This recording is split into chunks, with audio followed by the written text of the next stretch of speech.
Що гората на росен мирише, на росена копърна ратига, дали росеня се разросява или гората се разлистява, нито росеня се разросява, нито гората се разлистява.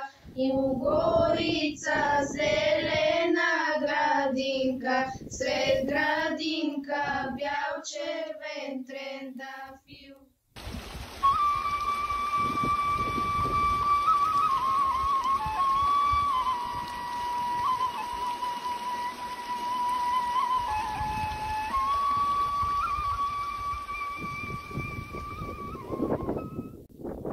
Еньов ден – празник на билките, слънцето и водата. Еньов ден – празник на билкари и лечители, баячи и магиосници. Още старите българи са познавали билките и са лекували с тях болни и сакати. Баче Еньоле, Еньо, сега ни дойди на гости да те нагостя с сита бела погача и с това пресно сирене и изделва млеко квасено. Сега ни дойди на гости, сега ни прати облаци. Облаци да не ни пратиш и твоите силни градушки, кога си нива женеме, кога си хлеба берем, да не очукат, Еньоле, моите ниви големи с моята бела пшеница. Срещу този ден стопанина спи на плодната нива, да опази живата еньовска роса, житомамници бродници да не я отпиват и по своите ниви да не я отнесат. Нощта срещу празника водата придобива магическа сила.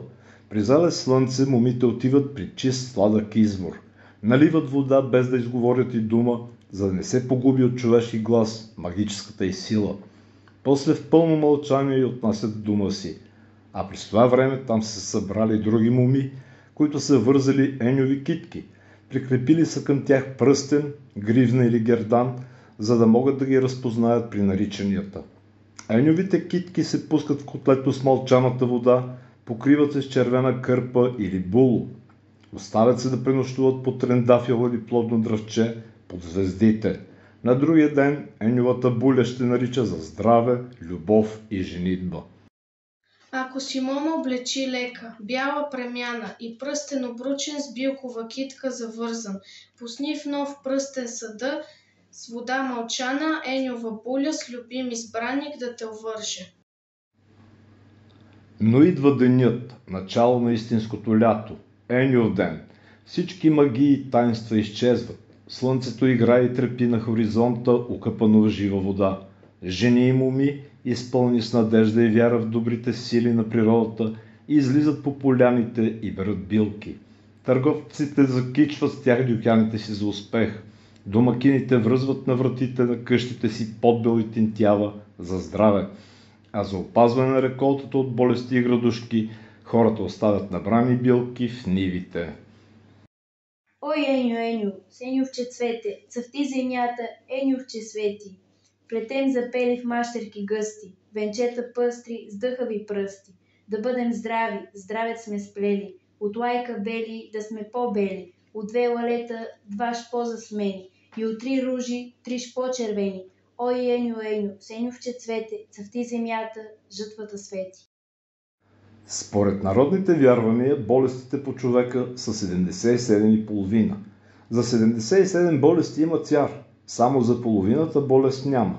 Всъщност и за нея има половин билка, която само определени билкари могат да намерят в потайна доба на еньовската нощ. На този ден всички застават с лице към слънцето. Някои казват, че не трябва да се обръщаш назад, за да гледаш сянката си. Други твърдят, че ако се обърнеш и я погледнеш през рамо, тя трябва да е цяла. Ако не е, болест те чака. Цяла ли е сянката, здраве е напред. Той, щом липсва, болест предвещава. 77,5 билки подред набрани имаш ли, не се предавай. На този ден и водата придобива магическа и лечебна сила, защото слънцето се е окъпало в нея, а в нея се къпят и всички болести. Затова за здраве всеки трябва да се умие преди изгрев слънце в течаща вода или да се отъркаля в росата. Това е едно от обредните къпания през годината.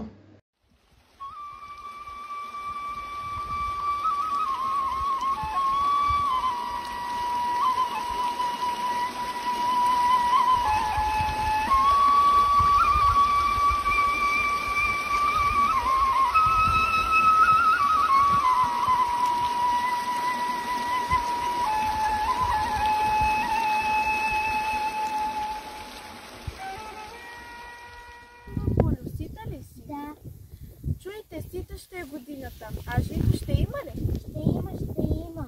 Чуйте, ще има жито. А ечемик и овес ще има ли? И ечемик ще има, и овес ще има. Чуйте, и ечемик и овес ще има. А ябълки, сливи, череши ще има ли?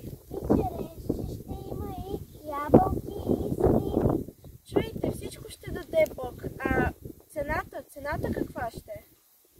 Цената висока, висока ще е. Чухте ли, Мари? Висока щяла да е. Запретни Еню бели ръкави, тъбръкни Еню в сребърен котел и извади Енюва китка.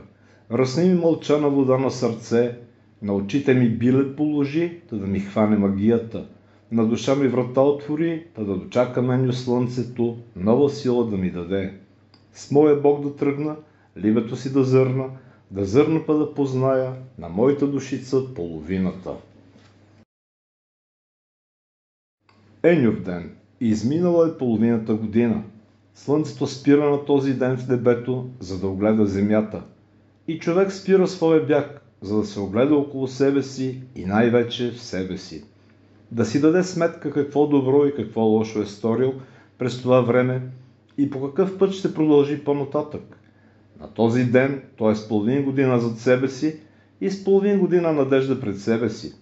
Нека спрем над преварата с времето, да откъснем стръкчеросна билка, да се усмихнем на слънцето и заредени с енергия да извървим пътя до края на годината.